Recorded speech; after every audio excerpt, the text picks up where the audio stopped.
തിരുവനന്തപുരം ലോക്സഭാ മണ്ഡലത്തിൽ ത്രികോണ മത്സരമില്ലെന്ന് LDF സ്ഥാനാർത്ഥി പന്ന്യൻ രവീന്ദ്രൻ. LDFും UDFും തമ്മിലാണ് മത്സരം. പ്രചരണത്തിൽ പിന്നോട്ടുപോയ BJPയെ ബൂസ്റ്റ് ചെയ്യാൻ കോൺഗ്രസ് ശ്രമിക്കുന്നുണ്ടെന്നും പന്ന്യൻ ആരോപിച്ചു. തെരഞ്ഞെടുപ്പ് സർവേ ഫലങ്ങൾ പണച്ചാക്കുകളെ സമാധാനിപ്പിക്കാൻ വേണ്ടി മാത്രമാണെന്നും പന്ന്യൻ രവീന്ദ്രൻ റിപ്പോർട്ടറിനോട്.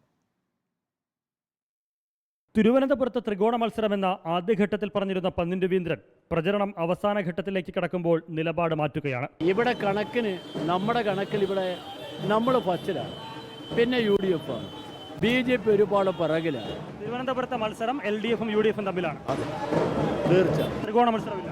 ത്രികോണ മത്സരം ഇല്ല. തിരുവനന്തപുരത്ത് UDFും BJPയും തമ്മിലാണ് മത്സരമെന്ന് ശശി തരൂർ പറഞ്ഞിരുന്നു. ന്യൂനപക്ഷ വോട്ടുകൾ പെട്ടിയിലാക്കാനുള്ള UDF തന്ത്രമായാണ് ഇടതുമുന്നണി ഈ പ്രസ്താവനയെ വിലയിരുത്തുന്നത്. ആ തന്ത്രം പൊളിക്കുക കൂടി ലക്ഷ്യമിട്ടാണ് ത്രികോണ മത്സരമില്ലെന്നും BJP മൂന്നാം സ്ഥാനത്തേക്ക് തള്ളപ്പെടുമെന്നുമുള്ള പന്ന്യന്റെ പ്രതികരണം. BJP UDF ഒന്നാണ്. രണ്ട് സ്ഥാനാർത്ഥികളുടെ ഒരാൾ മതി അവർക്ക്. രണ്ടാളും ഒരേ നയമാണ്.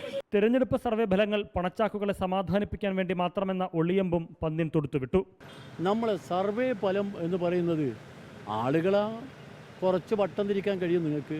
ആ സർവേകൾക്ക് ഇടയിൽ ഒരുപാട് സ്വാധീനങ്ങളുണ്ട് എന്നുള്ള കാര്യം സത്യം. പണച്ചാക്കൾ ഏത് ഭാഗത്താണ്, ആ ചാക്കിനെ കുറേ കൂടി സമാധാനിപ്പിക്കാൻ സർവേകൾ സഹായിക്കുന്നുണ്ട്. LDFും UDFും തമ്മിലാണ് മത്സരം. പിന്നോട്ട് പോയ BJPയെ മുന്നിലേക്ക് കൊണ്ടുവരുന്നതിനുള്ള തന്ത്രങ്ങളും പ്രചരണമാണ് UDF നടത്തുന്നത്. UDFും BJPയും തത്വത്തിൽ ഒന്നാണ് എന്നുള്ളൊരു ആരോപണം കൂടി ഇടതു സ്ഥാനാർത്ഥി പന്ന്യൻ രവീന്ദ്രൻ ഉന്നയിക്കുന്നുണ്ട്. വലിയ വിജയ പ്രതീക്ഷയിൽ തന്നെയാണ് അദ്ദേഹം മുന്നോട്ട് പോകുന്നത്. തിരുവനന്തപുരത്ത് നിന്ന് വീഡിയോ ജേർണലിസ്റ്റ് മനുവിനൊപ്പം അൽ അമീൻ റിപ്പോർട്ടർ.